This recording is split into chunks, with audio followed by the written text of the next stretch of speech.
Welcome to the KP Podcast, where we talk about the business of real estate. A podcast about leveraging opportunities, growing your business, and experiencing financial freedom. Here are your hosts, Keith Anderson and Peter Cambucos. Hey everyone, welcome to the KP Podcast. I'm Pete here with Keith, and we are here, guys, with the first show of 2022 in season 2. So welcome everybody. Happy Keith, New how's Year, it going, man? Yeah. It's going good. What a crazy year we just finished up, and it's already 2022. I felt like 2021 may have been the most quickly disruptive year I think we've ever seen in many fashions. And so it just zoomed right by. I and more than other years. And we usually always say that. You always say, man, where'd the year go? This one was awkward. That's probably the best word. It was an awkward year. It was awkward because it did seem, and I'm sure people can relate to this, it seemed like it was somehow simultaneously both the longest year ever and the fastest. Yes. Like, I don't know how that happens. Like, you look back at certain things that seem like they were a lifetime ago, and then you look back at other things, you're like, wow, that zipped by. And it was all in the same year. It was very awkward. So like you said, but we're in 2022 now, and we are looking forward, and we're going to start off the year looking forward with our prediction show. Yes. But before we start looking forward, we've got to look back at what happened over the last year, and we're going to review and talk about what were our predictions a year ago. And one of the craziest years, I think anyone would agree, certainly in real estate, but definitely in the world, that we've seen. So, how did our predictions stand up over the course of this last year? And what do we see going forward in this year? So from last year for 2021, and we'll do the same thing this year, we broke it into 2 categories of lock predictions for the year and bold predictions for the year. So let's start off and review on some of these. So our 2021 locks. So So Pete, you had said there will not be a housing crash this year. Well, this was one of those locks where we looked at each other, but which it sounds funny when you look at it. But at the same time, you gotta remember, and this is exactly one of those things I'm talking about. Think about, a year ago, we look back on that now and go, oh my God, that was crazy. Well, who would have thought there was a market crash coming? Well, in January of 2021, there was a lot of people in the media and out there in public talking about a potential crash. High prices, this is getting crazy, inventory's falling. Stuff's still shut down. We've got people in the moratorium. Remember the whole talk? The moratoriums, we're going to see all these foreclosures, all this stuff's coming out. There was a lot of talk about that. We look back a year later, and we're like, that was crazy talk, right? That was crazy talk. But back then, just 1 year ago, it seems like forever ago now, there was people talking about a housing crash. People balance fear with things they don't understand. So when things happen that we don't understand and we're unprepared, fear settles in. And that's kind of what it was. People were saying all this stuff, all these unknowns we got hit with in 2020 carried into 2021. And we were like, we don't know what to expect. Something's going to crash. And in reality, it didn't. And that was one of your locks. It came true. I mean, in the sense of the fact that it was a basic one, but a lot of things needed to have had to have happened in order for that to happen. Correct. And it was something, like you said, that was on a lot of people's mind. We were hearing it from agents and clients and media. Is it going to crash? What's going to happen? So it was something that was out there for sure. And then another prediction by UP for a lock, which we saw a trend heading that way, and we didn't know exactly what it was going to look like, was the highest number of new builds, new housing starting since the Great Recession of 2008. Are we going to see the biggest push of new builds? And we knew that it was gradually getting bigger. Yep. We saw the inventory shortage. And again, that was true. Over 60,000 starts in Arizona. Yep. So saw well over 60,000 last year in Arizona, which was the biggest number, since the Great Recession. Now still didn't top some of those numbers that we saw in those years running up to it, 04, 05, I think is probably where we saw, the top there with those numbers hitting, I can't remember off the top of my head, probably 80, 90,000 starts. It's something like that. And that's where we had that overbuild going into that caused that. But since those peaks, it had been dropping for years, which is how we ended up in the predicament we're in today with this incredibly low inventory due to all this underbuilding. And so, we saw it tick back up, last couple of years, but certainly try to kick up a little bit more this year or in 2021, I should say. And we saw the highest number of new housing starts since that Great Recession. Do you remember off the top of your head what we finished out, what the highest number ever was, or in those years, those last 06? I think those builds. I don't remember the exact numbers, but I believe the highest new starts was in 2005. And I want to say it was probably somewhere around 90,000 or so. Wow. So we tried to play a little catch up, but the difference was they were building that fast while we already still had supply and speculation of demand. Now we have no supply and they have to build that much or there will be no houses. And just think about how much our population has grown in the last 15 years, So you think about that 15 years worth of population growth and underbuilding. So again, severe for people who are wondering why do we have all this shortage? This is why we have this shortage. We have 15 years of underbuilding. And in addition to that, we've got the other factors, like we said, migration coming in from other states, that was exacerbated by COVID, millennials coming of age. These are people that weren't even in the market a lot of times before. So we've got a lot more demand that's come into the market, a lot more people looking, population growth, and we've been underbuilding for 15 years. So then I had my one lock, which just apparently I've been told off show they need to be on the bold side of things. But hey, it is what it is. I'm a little gutsier with my locks. And you got part of it right. We're in there. Kind of. I had said that millennials are going to make up a majority of the home purchases this year. My target number was 60%, but I was really aiming for that majority number. The majority, yes. Yeah, they were the biggest number. They were the biggest number. So that theoretically was correct. However, it wasn't north of 50%. So that part was a little bit of the downside of that prediction. We finished with almost 40% of the market was millennials, which again is going to be a strong majority given that there's 5 generations alive or so, 4, 5? Yeah, something like that. I don't know off the top of my head, but somewhere in there. We'd be targeting around 20% would be kind of the baseline to become majority, and we're sitting at around 40%. So that was correct. With over 50% of mortgage apps coming from millennials. So we see a lot of millennials wanting to buy and really trying to. But again, that also could mean they don't have the cash that some of the other generations have. So they don't need mortgages in those other gens. Yeah. So that being said, kind of correct. I get a half a point on that one. And Pete gets to reign true, but I had a little more of the bold one. So I was going to say, well, let's start off with your number one bold prediction from last year because you knocked that one out of the park, huh? Yeah. So in all fairness, this should be worth 4 points because this is a big bad boy that I got made fun of. Go back and listen to the previous show. Yeah. I came out and I gave the biggest bold prediction outside of Jeff Bezos, which we'll talk about in a little bit. Biggest bold prediction of Gilbert appreciating over 20% in 2021. Now, we laugh at it now, but in reality, the year before, we were sitting at 10, 11, 12, which was fantastic. See, great appreciation rates in the East Valley. This is what I'm talking about, though, where I say both the longest and the shortest year. It seems like a no-brainer when you look back, oh, yeah, of course. We had, 20, 30% appreciation all over the place. Well, again, in January of 2021, you had people talking about whether stuff was going to go down. Yeah, they were worried that we might depreciate, and we're over here saying, no, guys, this is going to be one of our best years ever. Sure enough, it was. We didn't know how right we were until we really looked at the numbers at this last year, but Gilbert appreciated over 30%. Yep. Not 20, 30%. It more than doubled the appreciation rate from 2020 and 2021.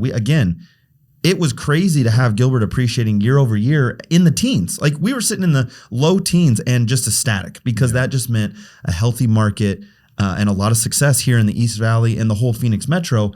But to go 30% over is just crazy. And it's not, Gilbert is not the only market to go north of 20%. Now that would have been even a bolder prediction to say multiple cities went over 20%. Yep. A lot of cities. Pretty much the entire East Valley skyrocketed. So, yeah. And not only here in Arizona, but obviously across the country. Yeah. Markets all over the country. I think the average, this year was 19 or 20%, something crazy like that. But yeah, no, you nailed that one. That's for sure. So now we're going to see a little bit of balance here, okay? And so, Pete, you had a pretty strong, bold prediction that we've pretty much almost never seen. And never seen it. You wanted yet. Sub, well, hey, I guess it's still a yet. Sub 2% rate on a 30-year fixed mortgage. Yep, you were hoping for that baseline. Yeah, why not? We gave it a shot, and we didn't quite make it. But I will say we got down to 2.7%, about 2.7% on the 30-year fixed, and that's the lowest we've ever seen. So we did hit all-time lows. All-time lows. Think about that. To put that in perspective, 2.7% is the all-time low on 30-year mortgage, and the official government inflation rate, official in air quotes for those of you just listening, was I think we're finished the year up around 7%. So I can borrow at 2.7, and you're telling me inflation is more than double that at 7%. So basically, you're giving me free money. Absolutely, not a bad deal. So those of you guys that jumped into the market, purchased this last year in 2021.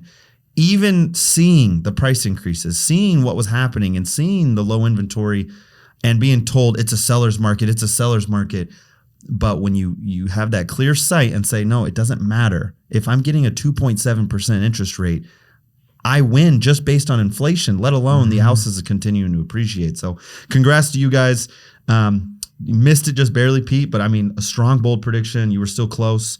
Excited to see this year's as well. So that being said, I had another bold prediction that I missed the mark on. Not by much. And it was gutsy because we were already sitting at extremely low inventory. Mm-hmm. We were south of 6,000 listings. So my prediction was that we were not going to see north of 6,000 active listings throughout the year of 2021. We were predicting inventory to continue to have a shortage and to maintain that level.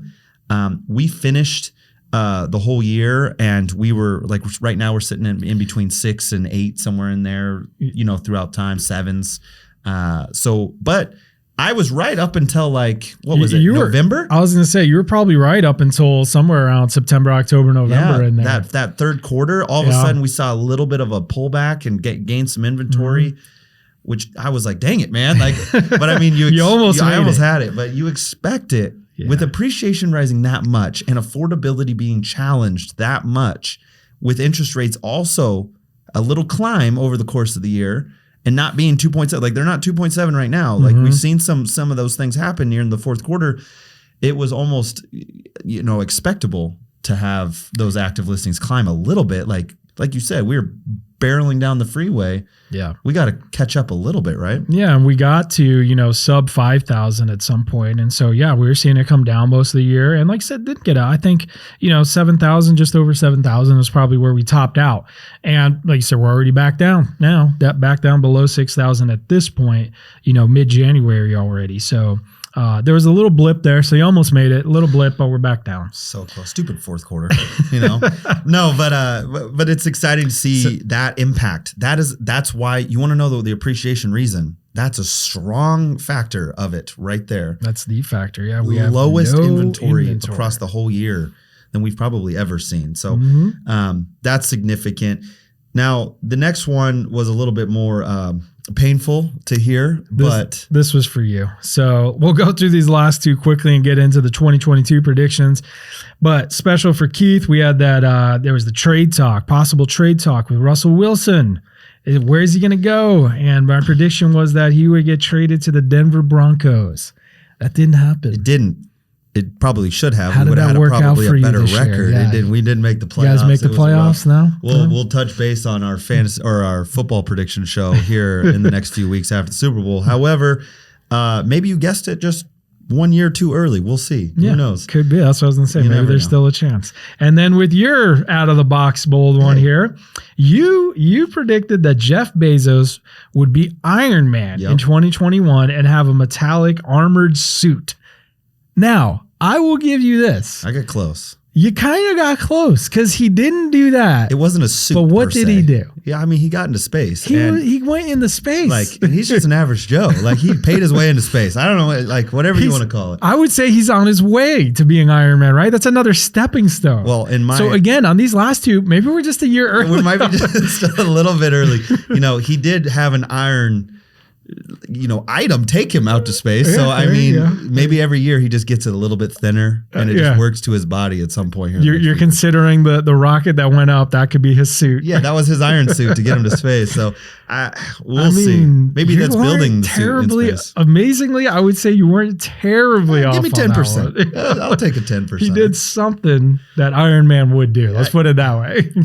Hey, it is what it is. So that being said, let's get into 2022. We're excited about this year. Mm-hmm. Thank you to all the followers and listeners this last year that stuck with us and just heard what we were talking about. And we just want to continue to express that.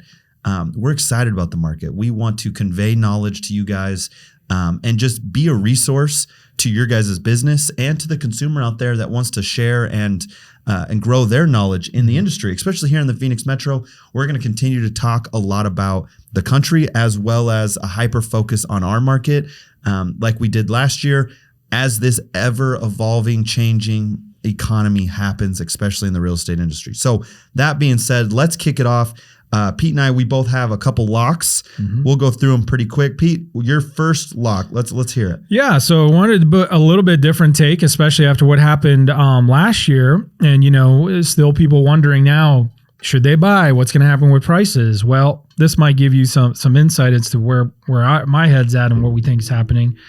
My first lock for 2022 is that rental rates in Phoenix will rise more than home price appreciation this year. So for the whole Phoenix metro area, if we're taking the average, so I think, the total this year for home price appreciation was about 32%, which is crazy. And the rental increase, I think, for the whole market this year was about 19 or 20%. Which is still nuts. My prediction is those will flip in 2022. Both of them are going to go up quite a bit, double digits. Okay. But I think that the increase in rental rates will be higher than the increase in home price appreciation this year. So you think it surpasses 19%? I don't know exactly what those rates will be. I just think it'll be higher than the appreciation. Yeah, and I would think if I had to guess, I would say there's a really good chance that we see rental rates that are up 20% or more. Absolutely. I mean, that can stem from a lot of things. 25%. Yeah, it could happen. If affordability becomes threatened this year, which we'll see, let's see what that looks like. People may have to turn to renting a house because they can't buy one either based on competition or by affordability. And now that puts pressure on that market and investors are going to increase their rates. You hit the nail on the head. So if rates go up and some people get priced out, like you said, with that affordability, they become renters. Right? So your only options are either you buy a house, you rent a house, or I suppose you can go live with your parents or friends or something like that.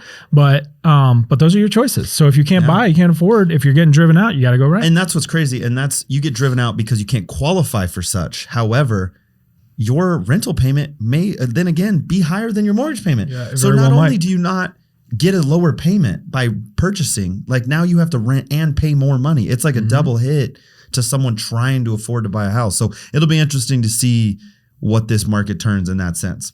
My first one, and again, is pretty, in my mind, pretty balanced, because if we believe this trend is going to continue, I mean, I have a funny feeling you're going to throw us another lock that you did last year. But I see Phoenix being one of the top 3 appreciating metropolitan markets in the country this year.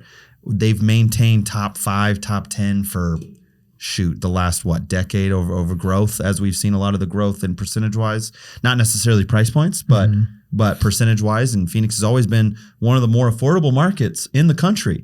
So that being said, still us sitting, I think last time we looked, we were in the we were the 10th spot of the top major metropolitan cities for affordability price points. Like we were right there. I can't remember exactly where we were, but compared, because, everybody looks at how much the prices have gone up here, but you got to look compared to what? I mean, compared to California or at this point, Idaho and Denver, other places around here, Colorado, Seattle, Utah, like all these other places. Still affordable compared to a big part of the West Coast. And so, relative to other places, yes. So, I could definitely see that. So that's top kind of three again. Absolutely. Top three appreciating metro market percentage wise, going into 2023.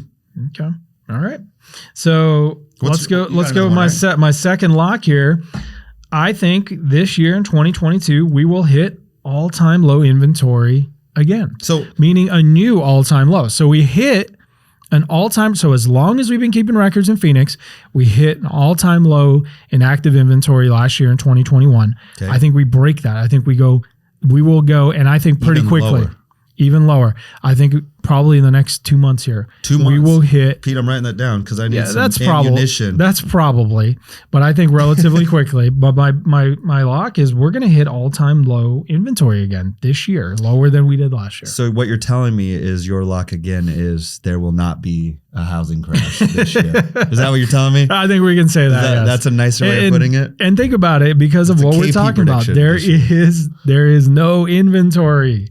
So everybody's so concerned about what if rates go up? What happens to the demand?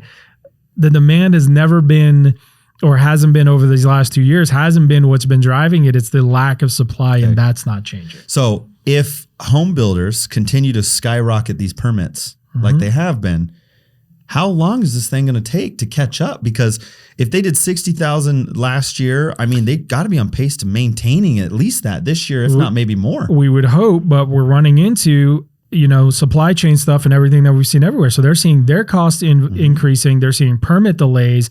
They're seeing material and labor delays. So even if they want to keep pushing that up, I think they're going to run up against some problems supply with issues. Continuing to increase. So I don't know that they're going to be able to, increase it or even potentially maintain what they're doing. So, it's potentially several more years, or at least a couple more years before we're looking at something balanced. Okay. Well, that being said, that kind of carries into mine, and we talk about, affordability starting to change and things to start to shift. And it's inevitable that we're seeing inflation continue to rise like it always has been over the last, for as long as I've been alive and so forth. And so that being said, we hear a lot of rumors from the Fed and from, throughout the economy about rates continuing to increase. Like, where are we going to see this? Like, is things going to change to help balance inflation a little bit? So my bold prediction is that we're going to see my lock this year, my second one is that rates are going to go up the sub rates are going to go up at least 0.75 of a point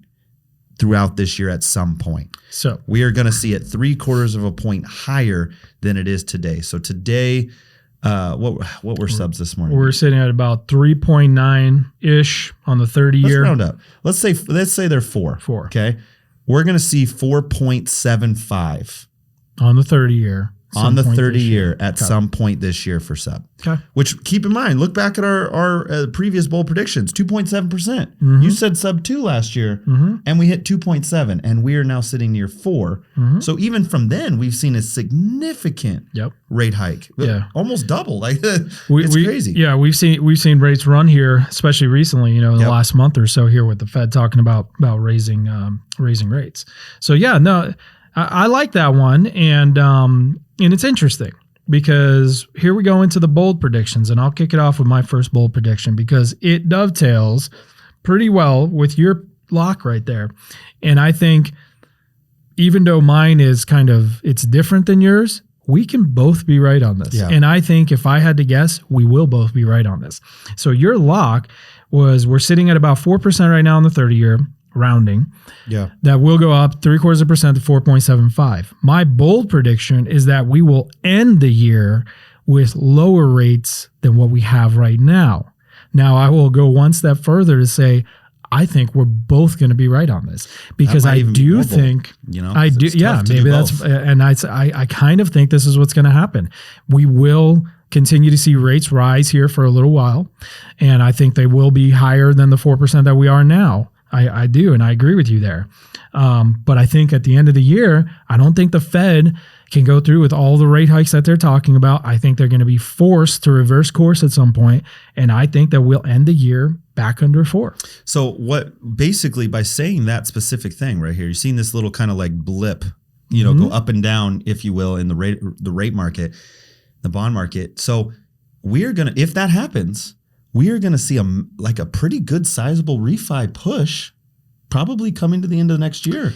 If we see it go, if we see it shift an entire point, and drop back to 3.5, and if it hits closer to 5, there's a lot of purchasers that are going to be buying investment properties over the next 6 months, especially with appreciation. If we still see a 15 to 20% appreciation index, and that's a good point, because one of the things people might bring up is, okay, well then should I wait till the end of the year when rates come back down, if that's what we think is going to happen? Lose 15+%. And that's what I was going to say. You can't. You've got to be in front of that, because think about this. Prices are not going to slow down. We still have no supply. And then what will happen when those rates come back down? Those price appreciation is going to accelerate. Oh my gosh. We're going to see inventory have issues again. And so this is why we're talking about some of these numbers. It's like, guys, when we eventually see these rates come back down, whenever they go back up, at some point they'll be back down here again. We're going to see those prices take up again. And so, it's a precarious situation for some of those. And that's why I have the rental rates that are going to go up too. If you're sitting there wondering if this is going to be a time to buy, the prices are going to be higher at the end of the year than they are today. Yeah. I feel pretty confident saying that. So that kind of tails into what we're looking at going through the next year and seeing these predictions. So last year I did extreme appreciation bold predictions. Mm-hmm. This year I'm going to kind of shift it a little bit. I feel we have a lot of markets that grew massively and rapidly, especially some of our high price point markets, some of the luxury sides and some of those cities. So this year, I'm going to say we're going to have at least 3 cities, that does not exceed 5% appreciation from January 1st to December 31st. So they're going to appreciate 5% or less. Less, yes. Okay. I would say that's bold in light of inflation and potential rates coming back down. Affordability issues potentially playing a factor. We are going to have affordability issues for sure. We're starting to run into that now. So, okay. My thought is some of those luxury markets might take a little bit of a hit with the run up of the lower markets continue to grow rapidly is my thought. And I don't know. We'll see. I don't know. It might just be getting too hefty up there and they get a little more inventory where we lose inventory in the lower markets. Maybe either that or you see the luxury markets keep going and you get some of those on, some of the lower ends that get it could go either way. My thought is we're going to see a couple cities maybe start to get a little crippled under the pressure is my thought. Just a few of them based on affordability becoming tougher and tougher this year. So for my second bold prediction, I'm going to go off of your theme there of affordability, which we've both been talking about. And what happens and what have we seen time and time again when we see cities that start having affordability issues or getting expensive? You can look back at things like San Francisco and LA and California and Seattle. People start pushing out further, right? They start going further into the suburbs. So those tend to be the places where we start to see that appreciation as people look for affordability out there. So my second bold prediction is that the city of Maricopa will see over 30% appreciation again this year. Wow. And I'm picking Maricopa because I think it is one of those kind of outlying areas a little bit, but it still has accessibility that's close enough to the city centers that I think you're going to continue to see migration go that way before they look at some of the ones that are even further out. And so I think we get over 30% there again in Maricopa. And so those of you listeners that don't know necessarily a little bit of the background of Maricopa City, it's a 20 to 25 minute drive on a 2-lane road directly out of the city of Chandler and Phoenix all the way to Maricopa with nothing in between. It's 20-minute drive of nothing in between that city and Phoenix Metro. And so all the rest of Phoenix Metro is pretty much connected outside of maybe Gold Canyon and some of the real far out Southeast Valley, but it's pretty much all connected and touching. For the most part, yeah. Maricopa is that one awkward city that isn't connected, yet people continue to migrate there. And it will be connected at some point, right? They're going to keep building. Super bold prediction here. You think that's bold that at some point it'll be connected? All the Indian res and all that stuff that's out there, a lot of things would have to shift and move to make that connection happen. Well, I think we could have commercial and stuff is what I'm saying. There's not going to be necessarily houses, but yeah, there'll be things that go up there eventually. And I have no prediction on how long that'll take. 5 years, 10 years, it very well could be the case. There's a lot of land out there extending below Chandler that we haven't even touched. Mm-hmm. And if this city continues to grow, they got to choose places to expand this thing, and let's choose wisely. So that being said, okay, 30% appreciation. You just took my 20% and raised it to 10. Is that what it is? That's it. Put some Double pressure down. on it. And on Maricopa. So I get it. If you see the East Valley continue to have strong pressure of affordability, where are they going to go? People are still coming. They got to live somewhere. Yep, I'm with you. Okay, my second bold prediction, again, kind of hits close to home, so I'm hoping it's not the crapshoot of my own city. But those of you guys know I push Airbnbs a lot. I think they're in a great investment right now. I think the market's awesome for them. I think as long as people are not scared of travel, and we went, in my mind, seeing COVID happen and Airbnbs continue to thrive in a scared pandemic market. Oh, I think people were driven that way. Right? Now you're starting to see people, you see them drive that way for travel. However, people are still traveling during a pandemic. They want to leave. Yeah. They want to travel. So that just, gains me more excitement in the future of what this market looks like for the travel. People are starting to value it more than they ever have, I think. When they're told they can't do something, people sometimes want to just do that exact thing. So my prediction, though, because of the increase of travel and Airbnbs in our marketplace, my bold prediction is that one city is going to completely restrict/remove short-term rentals of less than 1 month. I don't know what city that's going to be, but I have a funny feeling one of these cities is going to try and lay the hammer down on short-term rentals in their market. I think that's really interesting because this is definitely a battle right now. Now, on the one hand, you certainly are getting a lot of pressure from full-time residents in some of these cities, and certainly we already see HOAs that are restricting it, but nothing, on a city level.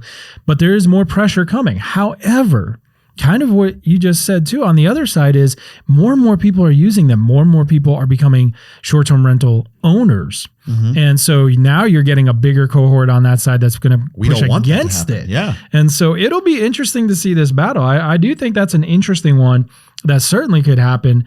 But to me, it's one of the more interesting things and unknown things in all of the markets across, these major metro areas that are dealing with this, because this is something that's going to come to head in the next couple of years. Yeah, and right now, the biggest restrictions that are coming from HOA communities. Yep. So when a city does it, they're trying to put a ban on non-HOA communities and seeing areas that have never had those restrictions before. But again, a lot of the economy in Phoenix, there's a lot of stuff where a lot of travel comes here. A lot of snowbirds come here. A lot of people migrate here for months out of the year. But I'm thinking they're going to try and get rid of the 1 weekers, the 3 dayers, not the monthlies. Yeah, it could happen. I mean, I certainly think that rules, regulations, potential restrictions, tax rates, taxes, like all of those things are coming. I think they're coming in a lot of areas around the country around it. Now, whether, banned in a city, hey, that's a bold prediction. It could happen. But yeah, we'll see. That's going to be an interesting one. My thought is super short terms. Maybe they do something less than a week even, but my goal is less than a month somewhere. Somehow. So that's what we're looking at for the market in 2022 as far as real estate goes, guys. So I think, we're probably looking at, some higher rates. I think both of us are thinking some higher rates, but still a pretty good year overall for the market here in Phoenix. Remember, it's all local. There's not one national market. So you're certainly going to see, I think this year, cities that are going to go have decreases. I don't think we're going to see that in Phoenix. People still coming. We have an incredibly low supply. So I think that's what we're looking at for 2022. But let's end this show with a couple of our fun predictions, just one each for us, right? So I'll go first. My Jets. Oh God! I ended the season with a little bit of hope here for the first time in some years. And in 2022 season, this next year, we're making the playoffs. You sure you don't want to start with we're not going to have a top 10 We're pick going this to the year? playoffs next Goodness year. Gracious. That's it. Going to the playoffs. Yeah, more than the Seahawks. They're going to break an era. Oh my goodness. So That's great. Okay. I'd be very interested. That's bold. It's, I mean, very bold, but hey, how long has it been? Since 2009? Mark Sanchez? No, 2010. 2010. Close. Yeah. Okay. 12 years. Yeah. It's been tough. Been a few years. Not as bad as the Seattle Mariners stretch, but hey, it's been a few years. We'll see. My bold prediction, which I think may be a little bolder for my own comfort now that I'm really looking at what that is I think next year, 2022-23 season, not this year, playoffs are still going right now, a rookie quarterback is going to lead their team to a Super Bowl appearance. Appearance. Okay. All right. Okay. They might not win it. I think they could, but I think a rookie QB coming into the league, we're seeing more and more rookies into the year. Every year we're seeing more and more rookies start. And I think a rookie QB will show an appearance in the Super Bowl 2022-23 season. That's a bold prediction. Now, I don't know if a rookie quarterback has ever made the Super Bowl. I do know not won. A rookie quarterback has never won the Super Bowl. So that's my double down. Yeah, that's interesting. My double down. It'd be interesting. It could happen. Like you said, hey, they're throwing them out there, right? You getting those top picks, top QBs, they throw them out there. Hey, Mac Jones had a shot this year, right? My Super Bowl picks for our previous show that we'll get into here in a few weeks, they're still alive. We're going good. So awesome, guys. Welcome, or thanks for checking in with us on our prediction show. We're super excited about 2022. Follow us on all our social media platforms on YouTube, Instagram, Facebook. We love the follows as well as continue to collaborate with all of you coming this year. And again, send your questions to questions@kpeliteaz.com. And we'd love to tackle some cool topics this year. All right, we'll see you guys next time.